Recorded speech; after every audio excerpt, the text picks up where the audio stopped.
Bonjour et bienvenue dans ce deuxième cours pour l'association épidémique, l'association de démos. Ce cours a pour sujet le starfield, le champ d'étoiles. Alors, qu'est-ce que c'est un starfield? Un starfield, c'est dans un buffer graphique, donc dans les pixels, on va écrire des étoiles et on va animer ces étoiles. C'est-à-dire,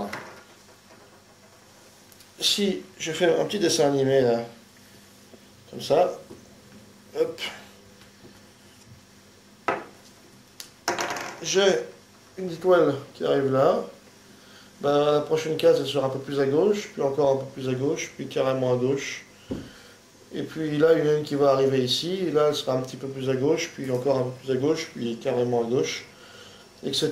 Et puis quand l'étoile est repartie complètement à gauche, elle va repopper quelque part au hasard. Et, et puis ça fait de l'animation, donc en gros, on se retrouve avec des étoiles qui défilent vers la gauche. Ça peut être vers la droite, ça peut être vers le haut, vers le bas. Ça peut même être à partir du centre et sur tous les côtés. Voilà. Alors, comment ça marche? Comment est-ce qu'on fait? C'est très simple. On a notre écran, notre image, une ligne de départ. Par exemple, là, je pars du principe que vous allez faire des étoiles qui vont de la droite vers la gauche, mais ça peut être autre chose. Et une ligne d'arrivée. Et vous avez également une amplitude ici. Le champ d'étoile, l'effet champ d'étoile consiste à créer une étoile, de multiples étoiles, aléatoirement dans l'amplitude entre 0 et la hauteur. Cette étoile-là, elle aura une vitesse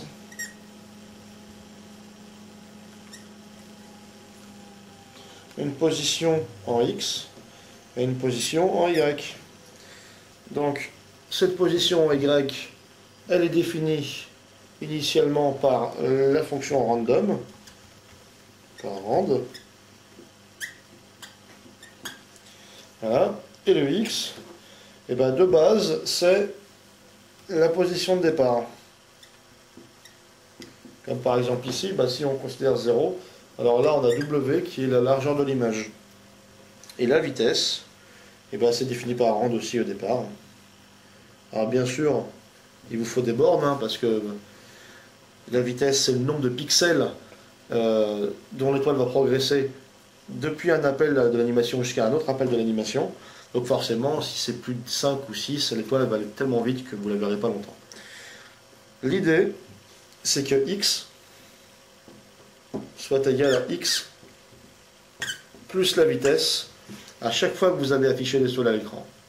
De cette façon-là, une étoile qui arriverait ici va avancer, va être destinée à sa position qui aura changé du fait que la vitesse aura été ajoutée à sa position, puis va réavancer au prochain, puis réavancer au prochain, puis réavancer au prochain, puis sortir, et quand on est sorti, on recalcule y et on recalcule la vitesse avec random de nouveau, on remet x à la largeur, et c'est reparti pour un tour. Et si vous mettez, disons, 100 étoiles, vous pourrez avoir un champ d'étoiles qui donne l'impression de profondeur, parce qu'il y a des étoiles qui vont plus ou moins vite, du coup comme si elles étaient plus ou moins loin, et c'est très joli.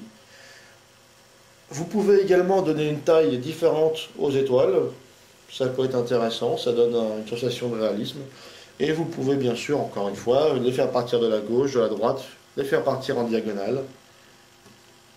Vous êtes libre. Le prochain cours vidéo sera dédié aux déformations d'objets. J'espère qu'on s'y retrouve bien vite. À la prochaine fois.